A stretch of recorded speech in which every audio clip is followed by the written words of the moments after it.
저녁에는 원래 58장을 해야 되는데 건너뛰어서 59장을 하겠습니다. 58장은 내용이 나사로에 관련된 이야기인데 그거는 내일 제가 안식일 시간에 말씀하고 오늘은 59장을 하도록 하겠습니다. 우리 본문의 말씀은 요한복음 11장 47절부터 54절입니다. 우리 화면에 나옵니다. 한번 같이 따라 읽겠습니다. 여러분은 눈으로만 한번 봐주시기 바랍니다. 이에 대제사장들과 바리새인들이 공회를 모으고 가로되 이 사람이 많은 표적을 행하니 우리가 어떻게 하겠느냐. 만일 저를 이대로 두면 모든 사람이 저를 믿을 것이요 그리고 로마인들이 와서 우리 땅과 민족을 빼앗아 가리라 하니 그 중에 한 사람 그의 대제사장인 가야바가 저희에게 말하되 너희가 아무것도 알지 못하는도다. 한 사람이 백성을 위하여 죽어서 온 민족이 망하지 않게 되는 것이 너희에게 유익한 줄을 생각지 아니하는도다 하였으니 이 말은 스스로 함이 아니요 그 해의 대제사장이므로 예수께서 그 민족을 위하시고 또 그 민족만 위할 뿐 아니라 흩어진 하나님의 자녀를 모아 하나가 되게 하기 위하여 죽으실 것을 미리 말함이라라. 이날부터는 저희가 예수를 죽이려고 모의하니라. 그러므로 예수께서 다시 유대인 가운데 드러나게 다니지 아니하시고 여기를 떠나 빈들 가까운 곳인 에브라임이라는 동네에 가서 제자들과 함께 거기 유하시니라. 오늘 이 제사장들의 음모라는 이 본문의 말씀은 무슨 사건 직후에 일어난 일인가 하면 베단이라는 곳에서 예수님께서 나사로를 살리신 사건 바로 이후에 일어난 일을 기록하고 있습니다. 자, 여기 그림을 보시면 예루살렘이라는 곳이 보이죠. 거기 까만 점으로 그 옆에 바로 동쪽에 베단이라는 조그만 마을이 하나 있습니다. 한 얼마 정도 떨어져 있냐 하면 한 4km 정도 떨어져 있어요. 우리 주천 면사무소에서 파눈리까지 한 7km 정도 되거든요. 파눈리. 그러니까 파눈리 못 가서 아주 가깝잖아요. 그죠? 네, 거기가 어디쯤인지 대충 이해가 되시죠? 그러니까 예루살렘에서 베다니는 아주 가까운 곳이에요. 그리고 더 가까운 곳이 또 벳바게라는 곳이 중간에 있는데 하여튼 그렇습니다. 나사로를 살리신 곳은 바로 이 나사로가 살던 곳이 어디냐면 바로 이 베단이었습니다. 아주 가까운 곳이죠. 백주의 군중들의 목전에서 나사로를 살리셨습니다. 신적 능력을 나타내신 곳이죠. 제사장과 바리새인들의 예수를 제거하려는 악의가 결정적으로 드러내게 한 사건이 바로 나사로의 부활 사건이었습니다. 자, 예수님 당시 1세기에 이 유대 나라에는 이런 세 가지 파가 있었습니다. 바리새파, 사두개파, 그다음에 에세네파. 바리새파에 속한 사람들은 바리새인, 사두개파에 속한 사람들은 사두개인, 이렇게 우리가 흔히 알고 있죠. 자, 전에도 한번 이런 부분을 한번 다루었던 것 같은데 우리 다시 한번 또 짚고 넘어가 보겠습니다. 바리새라는 뜻은 페루심이라는 말에서 왔는데 분리된 자라는 뜻입니다. 이 바리새파에 속한 사람들은 모세오경 선지서를 믿을 뿐만 아니라 장로들의 유전을 준수하고요. 제사장, 서기관 이런 넓은 부류의 사람들이 바로 이 바리새파에 속해 있었는데 당시 예루살렘에 산 사람이 대략 한 3만 명이었는데 그 중에 6천 명이 바리새인이었대요. 그러니까 꽤 많은 사람들이 바리새인이었죠. 바리새인들은 천사도 믿고 부활도 믿고 영의 존재를 믿었습니다. 그다음에 에세네파라는 사람들은 이 쿰난 동굴을 중심으로 공동체를 형성하고 살았는데요. 아주 금욕 생활을 했고 은둔 생활을 했습니다. 그래서 성경에는 거의 등장하지 않습니다. 그다음에 이제 이 사두개파라는 사람들이 있는데 이 사두개인들은 모세오경만 믿어요. 선지서 이런 거 안 믿습니다. 그래서 사내들인 그 공회, 아까 공회 나왔죠. 사내들인의 요직을 주로 사두개인들이 대부분 차지하고 있었습니다. 정치적인 세력이었죠. 그다음에 아주 많이 배운 지식층의 사람들이었습니다. 이 사두개인들은요, 모세오경을 믿으면서도 뭐는 안 믿었는가 하면 부활을 안 믿었습니다. 영적 존재 이런 거 안 믿었어요. 사람이 죽으면 그만이지 무슨 부활이 있느냐 이렇게 믿는 사람들이 사두개인들이었습니다. 나사로를 부활시킨 예수님의 이적을 들었을 때 이 사두개인들이 어떻게 됐을까요? 이 사람들은 뭘 안 믿는다고요? 부활 안 믿어요. 그런데 나사로가 뭐 했어요? 부활했어요. 사두개인들이 결정적으로 예수님을 미워하게 된 사건이 뭐예요? 바로 이 나사로의 부활 사건이었습니다. 그래서 사두개인은 아까 말씀드린 대로 부활 이런 거 안 믿었습니다. 부활을 믿지 않고 부활은 과학과 상충된다. 이 사람들은 많이 배운 사람들이니까 과학을 중시해요. 진리보다 과학을 중시하고, 그래서 나사로의 부활로 말미암아 이 사두개인들이 그들의 믿음의 근간이 무너져 버렸어요. 그래서 이것이 예수님을 미워하게 된 결정적 계기가 됐습니다. 자, 신앙에 방해가 되는 요소들이 있죠. 내 지식, 그죠? 학교에서 난 이렇게 배웠는데 역사에 관한 지식들, 뭐 지질학은 이렇게 됐는데 지질학은 뭐 이 땅이 몇십만 년, 몇백만 년 된다 그랬는데 성경은 몇 년 됐다 그래요? 지구가 6,000년 됐다 그러죠. 그런 게 어디 있느냐? 진화론 이런 거 배운 아이들 잘 안 믿죠, 그죠? 그러면 내 경험들, 나도 한평생 80 살면서 나도 알 만큼 알아, 나도 배울 만큼 배웠어, 이런 거. 또 신앙을 몇십 년 하면서 나도 성경 알 만큼 알아, 이런 것들이 오히려 우리 신앙을 방해할 수 있습니다. 그래서 신앙을 할 때는 항상 겸손하게 배우는 자세를 우리가 가질 필요가 있고, 더군다나 목사들도 마찬가지죠. 그래서 어떤 사람들 앞에서 제일 설교하기 힘들까요? 목사님들 앞에 설교하는 게 진짜 힘듭니다.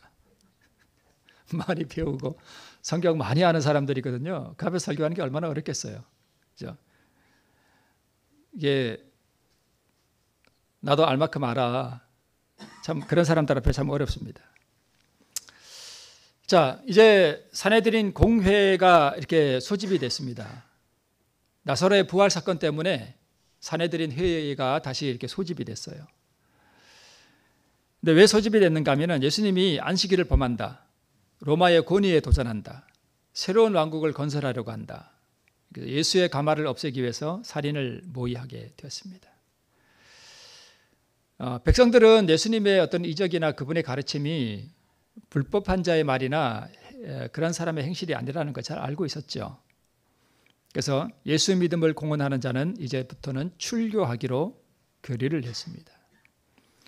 그 전까지는 바리새인들과 사두개인들이 서로 앙숙이었고 연합이 안 돼 있었는데 이 사건을 계기로 해서 두 파가 하나로 연합했습니다. 예수님을 제거하기 위한 일에 결정적으로 서로 연합하게 됩니다. 자, 여기 다시 사내들인 회가 소집이 되었는데 여기에 누가 참석을 하셨는가 하면 성령께서 참석하셨습니다. 지금 사내들인 회에서 뭘 의논했는가 하면 어떻게 이제 예수님을 제거할 것이냐 하는 그것을 의논하는데 거기 누가 참석하셨다고요? 성령께서 참석하셨습니다. 우리 본문의 말씀에 이렇게 되어 있습니다. 그리스도를 죽일 계획을 세우기 위하여 소집된 이 회의에서는 느부갓네살의 자랑하는 말을 들으시고 그 다음에 벨사살의 우상숭배적인 잔치를 목격하시고 나사렛에서 그리스도께서 친히 자신을 기름 부음을 받은 자라고 선언하셨을 때에 참석하셨던 증거자가 참석하셨다라고 시대소망에 기록하고 있습니다. 왜 나사렛에서 그 회당에서 예수님이 설교하실 때 자신이 기름 부음 받은 자고 거기 참석했던 유대인들은 억눌린 자, 포로된 자 이렇게 설명하셨더니 그 사람들이 대단히 화가 났었죠. 그때 거기 누가 있었는가 하면 성령께서 계셨었어요. 성령께서 거기 왜 오셨을까요? 그 사람들의 마음에 감화를 주기 위해서 오셨겠죠. 그런데 그 사람들이 예수님을 이 나사렛이 건설된 도시 낭떠러지를 끌고 가서 죽이려고 그랬습니다. 그때 참석하셨던 성령께서 동일하게 이제 마지막 예수님을 죽이기 위해서 소집된 그 산헤드린 회의에 동일하게 참석하셨습니다. 왜 참석하셨는가 하면 이 증거자는 이제 지배자들에게 그들이 하고 있는 일에 대하여 마음에 뭘 주기 위해서요? 감동 주기 위해서. 참 하나님의 성품이 참 이럴 때 참 아름답다는 게 느껴집니다.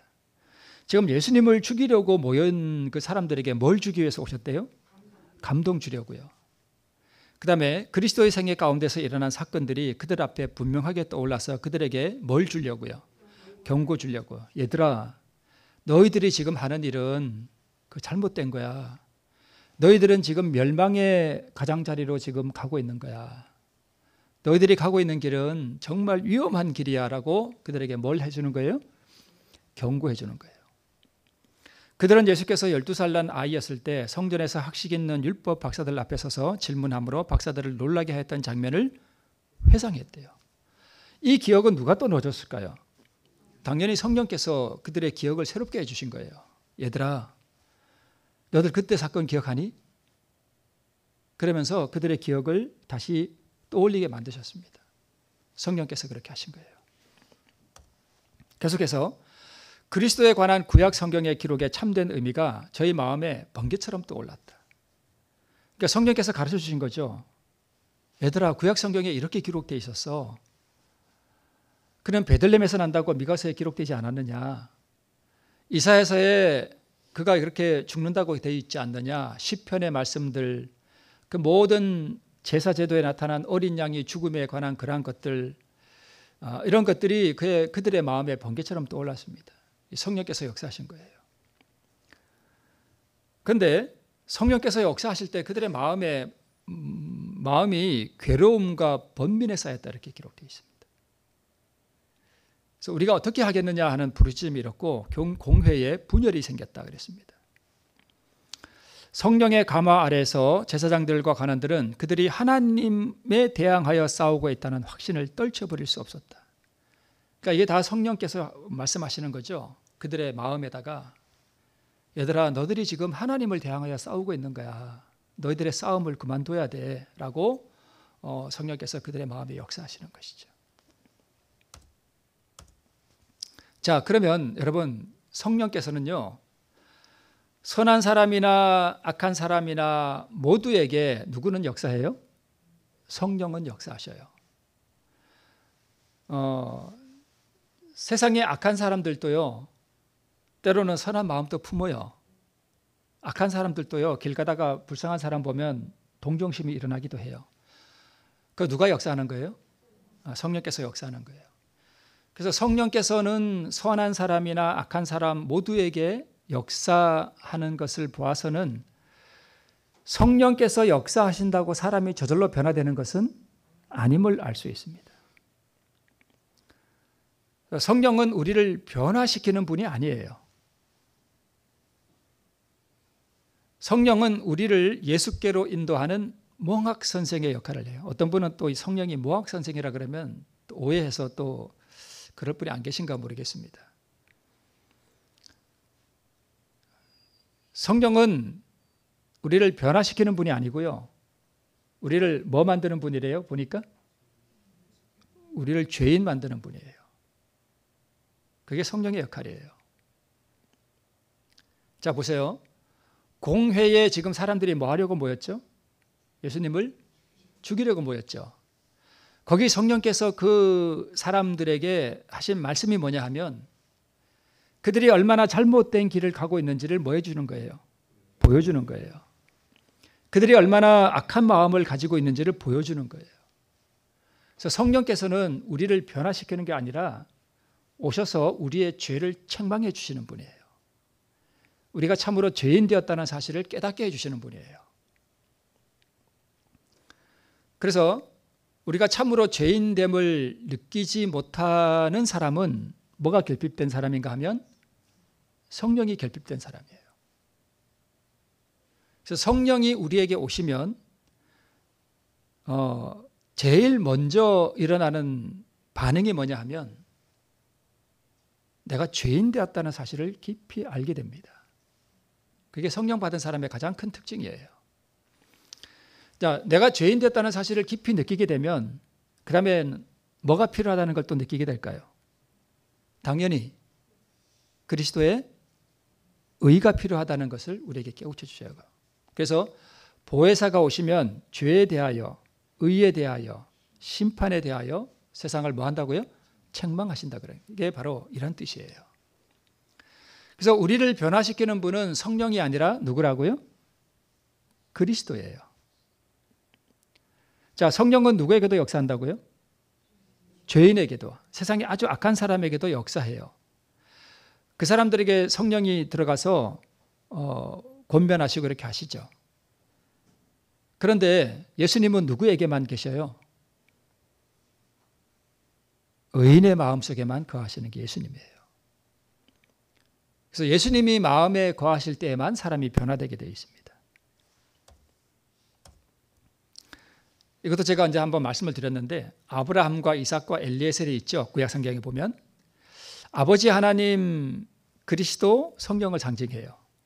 아브라함은 아버지 하나님, 이삭은요 그리스도를 상징해요. 엘리에셀은요 성령을 상징해요. 그래서 엘리에셀이 이삭의 신부를 데리고 오죠. 그죠? 구하러 갔다 오죠. 우리가 신부잖아요. 그죠? 그러니까 성령의 역할은 뭐냐? 엘리에셀이 이삭을 위해서 고향에 가서 신부를 데려다가 이삭에게 가서 뭘 시켜주는 거예요? 혼인시켜주는 거예요. 이게 성령의 역할이에요. 엘리에셀의 역할이에요. 성령도 마찬가지로 우리를 죄인 만들어서 우리가 참으로 의의가 필요하다는 사실을 깨닫게 해서 참으로 회개하는 마음으로 예수님께로 뭐 하는 분이에요? 데리고 가시는 분이에요. 그게 성령의 역할이에요. 근데 우리가 성령의 음성을 뭐 할 수 있어요? 거절할 수 있죠. 그러면 변화가 안 되는 거예요. 그래서 우리가 예수께로 가서 그분의 의가 필요하고 예수님이 필요하다는 사실을 정말 깨닫고 마음의 문을 열고 그분을 나의 구주로 받아들이면 예수님이 들어오시면 그때 사람이 변화되는 것입니다. 자, 그래서 성령은 우리가 그리스도를 선택하도록 경고해주고 감동시켜주는 분이고 사탄은 현세적 유익에 집착하도록 유혹하는 거고요. 그래서 무엇을 선택하느냐가 우리의 운명을 결정하게 되는 것이 말씀드렸듯이 그래서 성령은 나를 변화시키는 분이 아니라 나를 변화시키는 분은 누구라고요? 그리스도예요. 그래서 우리가 성령도 구해야 되지만 사실은 진짜 우리 마음속에 거하도록 누구를 초청해야 되는가 하면 그리스도를 초청해야 됩니다. 그걸 가능하게 하도록 하는 분이 누구예요? 성령 하나님이세요. 자, 그런데 여기 공회에 누구도 왔는가 하면 누구도 왔어요? 사단도 같이 왔어요. 공회에 성령께서도 오시고 누구도 왔다고요? 사단도 거기 같이 참석했습니다. 우리 눈에 보이지 않는, 그죠? 그 당시 사람들이 이걸 깨달았을까요? 몰랐겠죠, 당연히. 사단은 권위를 유지하기 위하여는 예수를 죽여야 한다고 그들에게 말했다. 몇 사람을 빼고는 사내들인 회원들은 가야바의 말을 하나님의 말씀으로 받아들였다. 공회는 어려움에서 벗어났고 불안은 끝났다라고 기록하고 있습니다. 그러니까 성령께서 그렇게 감동 주시고 감화 주시고 경고하셨는데 그들이 누구 말을 들었어요? 사단의 말을 들었습니다. 그러니까 왜 그렇게 됐는가 하면 그동안 성령께서 끊임없이 이 공회 회원들에게 계속 역사했겠죠. 그동안 쭉 계속. 그죠? 역사해 왔는데 그것을 계속 뭐 했습니까? 그동안에. 거절해 왔었죠. 그렇게 거절해 오다가 어느 순간 그것을 거절하고 사탄의 음성을 거절하고 그 성령의 음성에 굴복한다는 것은 쉽지 않습니다. 쉽지 않아요.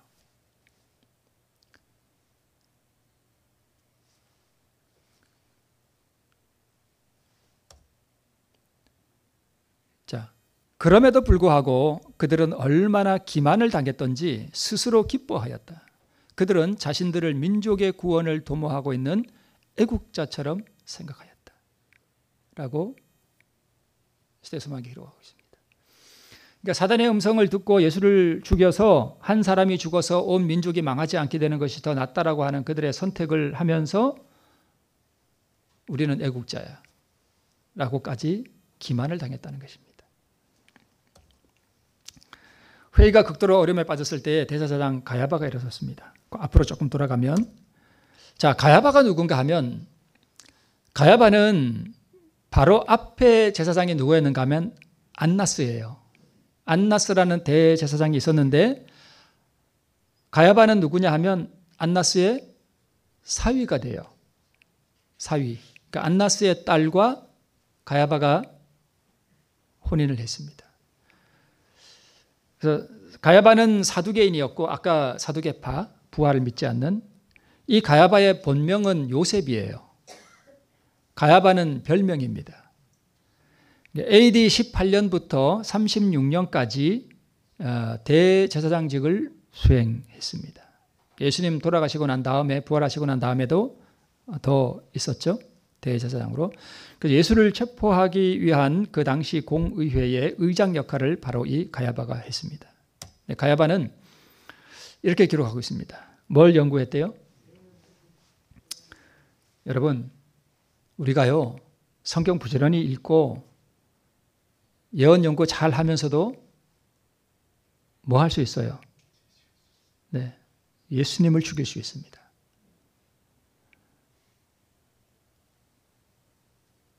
예언 연구 정말 잘하고 예언에 아주 정통하고 성경 지식이 아주 밝으면서도 우리는 다른 사람 미워하고 증오하고 싸우고 얼마든지 할 수 있습니다.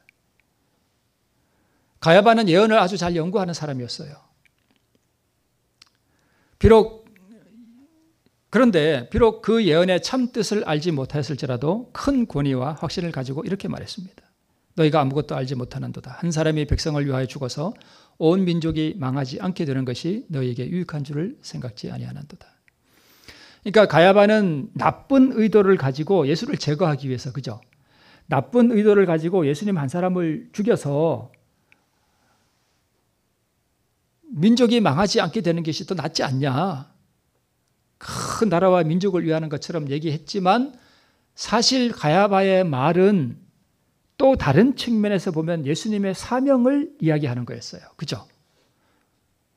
예수님이 죽음으로 말미암아 모든 민족뿐만 아니라 세상의 모든 민족이 다 뭘 받게 되는 거예요? 구원을 얻게 되는 거잖아요. 그러니까 가야바는 나쁜 의도로 그런 표현을 했지만 그것이 자기도 모르게 예수님의 사명을 인정하는 것이 되어버렸습니다. 그런 뜻입니다. 민족을 위하여 한 사람을 죽음에 처하게 하는 것, 갈릴리 사람과 온 유대 민족의 생명은 비교할 가치가 있는가? 온 민족의 멸망보다 한 사람의 죽음이 더 낫지 않는가 하는 것이 가야바의 이론이었습니다. 말씀드린 대로 성경이 해석을 해주고 있죠. 가야바의 말을. 또 그 민족만 위할 뿐 아니라 흩어진 하나님의 자녀를 모아 하나가 되게 하기 위하여 죽으실 것을 미리 말함이라라. 성경이 가야바의 말을 이렇게 해석했습니다. 예수님의 사명이 이렇다는 것을. 가야바가 자기도 모르게 예수님의 사명을 이렇게 이야기했습니다. 참으로 맹목적인 말이었지만 가야바는 구주의 사명을 인정했습니다. 한 사람이 온 민족을 위하여 희생하는 것에 왜곡된 종교, 인신공양, 저기 나와 있는 저 우상이 몰렉신인데요. 이스라엘의 그 왕들이요, 자기 자식을 저렇게 불태워가지고 저기 몰렉신에게 바치는 일까지 했습니다. 왜 저런 일을 해요? 한 사람을 희생시켜서 온 민족이 뭘 얻게 해요? 보호함을 얻고 구원을 얻는다는 그런 이 잘못된 사상에서 저런 것들이 파생되어 나왔습니다.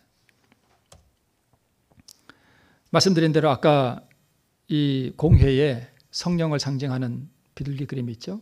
성령도 참석했고 누구도 참석했어요? 사단도 참석했습니다. 그래서 언제나 우리 마음에는 두 영이 역사하죠. 거룩한 하나님의 영과 사단의 영이 언제나 우리 마음 가운데도 동일하게 역사합니다. 그래서 이 회의에서는 이 회의에서 그리스도의 원수들은 깊은 양심에 뭘 받았대요? 가책을 받았습니다. 성령께서 그들의 마음을 감명시키셨습니다. 그러나 사단도 그들을 뭐 하려고요? 지배하려고 노력하였다. 만약에 그 사람들이 영적인 눈이 떠져가지고 성령께서도 그 자리에 참석하시고 사단도 거기 참석해서 역사하는 모습을 보았다면 어땠을까 하는 생각도 듭니다.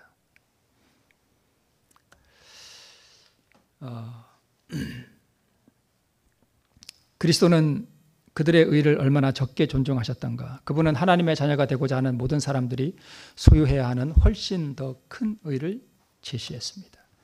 예수의 생애는 핍박과 모욕의 생애였다, 이렇게 기록하셨고요. 인간의 재난에 동정하시고 병든 자를 고치시고 눈먼 자를 보게 하시고 귀머거리를 듣게 하시고 벙어리를 말하게 할 수 있게 하시고 배고픈 자를 먹이시고 슬퍼하는 자를 위로하신 그는 그가 구원하려고 힘쓰신 그 백성에게서 내어 쫓김을 당하셨고 물결치는 바다 위를 걸으시고 한 말씀으로 노도를 잔잔하게 하시며 귀신을 쫓아내어 그가 떠날 때에 그를 하나님의 아들이라고 고백하게 하셨으며 죽은 자를 살리시고 수많은 사람에게 지혜의 말씀을 듣게 하신 그는 편견으로 눈이 멀고 완고하게 빛을 거절하는 자들의 마음은 움직일 수 없으셨다. 편견으로 눈이 멀고 완고하게 빛을 거절하는 자들의 마음은 하나님도 어떻게 할 수 없었습니다. 참 불행한 일이죠. 이게 마지막 장면인데요. 오늘 우리도 얼마든지 가야바처럼 혹은 공회에 참석했던 사내들인 그 회원들처럼 부지런히 말씀을 연구하고 또 율법을 준수하고 하나님의 말씀을 잘 안다라고 자부할 수도 있지만 동일하게 우리도 두 영의 역사 가운데서도 편견으로 눈이 멀고 완고하게 빛을 거절하는 그러한 마음을 가지고 있지 않는지 우리의 마음을 한번 되돌아볼 필요가 있을 것 같습니다. 우리 마음에 정말 사랑이 있는가?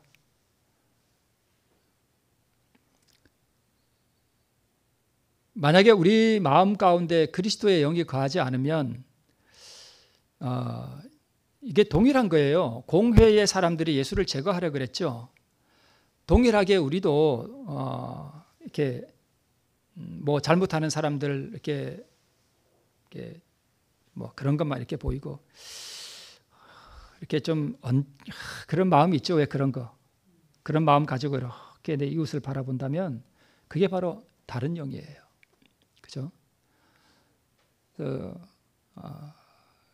이 공회에 모였던 사람들에게 역사하셨던 거룩한 하나님의 영과 또 악한 영의 역사, 그 가운데서 그들이 얼마나 편견의 눈이 멀어서 사단의 음성을 선택하고 예수님을 죽음에 몰아주었는지를 바라보면서 오늘 우리의 마음에다 그것을 다시 한번 적용해 본다면 우리에게 오늘 이 제사장들의 음모라는 이 장을 통해서 우리가 하나님께서 주시는 교훈을 얻을 수 있으리라 믿습니다. 우리 다시 한번 성령의 음성에 복종하고 거룩한 음성에 우리 마음을 열게 되는 우리 모두가 되시기를 바라면서 오늘 말씀을 마치겠습니다. 네.